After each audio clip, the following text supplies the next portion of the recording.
নির্বাচন কমিশনার জ্ঞানেশ কুমার কে কি বলছে মমতা ব্যানার্জি, অবশ্যই ভিডিওটা পুরো দেখবেন। 3 থেকে 3.5 মিনিটের মতো ভিডিও, তাহলে বুঝতে পারবেন। কেটে কিন্তু দেখবেন না আপনারা। তো দেখুন ভিডিওটা।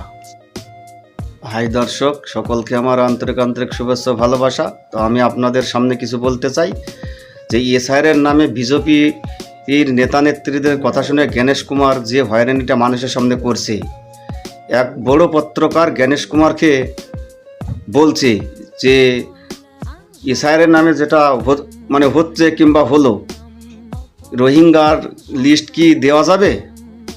তো জ্ঞানেশ কুমারের হাসিটা আপনারা দেখুন। নাই তো কোথার থেকে দেবে রোহিঙ্গা লিস্ট, নিশ্চয়ই বুঝতে পারছেন।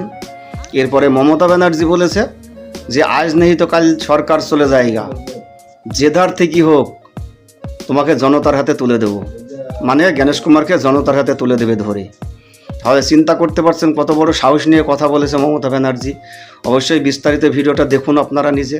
হয়তো আমিও মিথ্যা বলতে পারি, সেটা সত্য না মিথ্যা আপনারা দেখে নিন কি বলছে মমতা ব্যানার্জি আর সেই পত্রকার। কোনো নেতা মন্ত্রী আপনারা বলতে দেখেছেন এইরকম কথা? একজন নির্বাচন কমিশনারকে আপনারা দেখুন বলতে দেখেছেন? দেখেননি।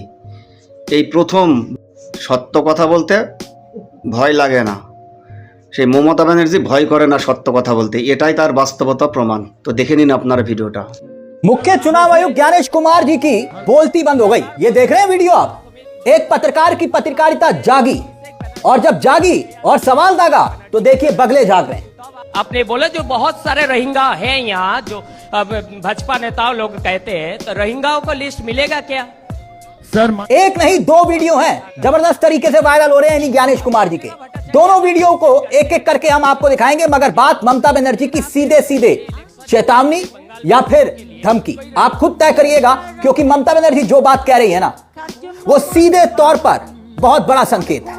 पहले देखिए कि आखिरकार ममता बनर्जी ने कहा क्या, फिर आपको दिखाएंगे वो प्रेस कॉन्फ्रेंस में कौन सा सवाल था जिस पर ज्ञानेश कुमार गुप्ता जी की बोलती बंद हो गई, किस सवाल पर। लेकिन पहले ममता बनर्जी का ये बयान ध्यान से सुनिएगा जो ममता बनर्जी कह रही है, क्योंकि ममता बनर्जी ने कहा है कि आप सुनिएगा जो कह रही हैं कि देखिए आपके स्क्रीन पर, आज या कल बीजेपी दिल्ली से चली जाएगी, फिर जहां भी तुम मिलोगे मैं तुम्हें जनता के हवाले कर दूंगी और जनता सीधे तुमसे न्याय मांगेगी।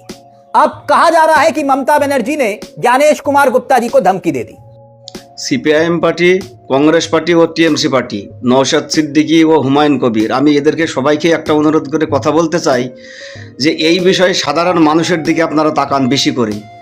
কারণ খালি আপনারা ভোট করেন না, সাধারণ মানুষকে হয়রানি করেন না, শুধু জনতার দিকে একবার তাকান। এই কথাগুলো আপনারা শুনুন আর এই ভিডিওটা শেয়ার করে অপরকে দেখানোর সুযোগ করে দিন। কিন্তু জনতার যে এটা বিশ্বাস, যেটা আশ্বাস, সেটা আপনারা পূরণ করুন। ভোট আপনারা যাকে মন তাকে দেবেন। আমি সাধারণ জনতাকে বলছি, ভোট যাকে মন তাকে দেবেন, কিন্তু এই বিষয়ে এসআইআর এর বিরুদ্ধে আপনারা একতা হয়ে কাজ করুন, তা না হলে লোকসান আপনাদের। কথাটা মাথায় রাখবেন। এই ভিডিওটা শেয়ার করে দেবেন যাতে সবাই দেখতে পায়। কমেন্ট করে অবশ্যই আপনাদের মূল্যবান রায়টা লিখে যাবেন।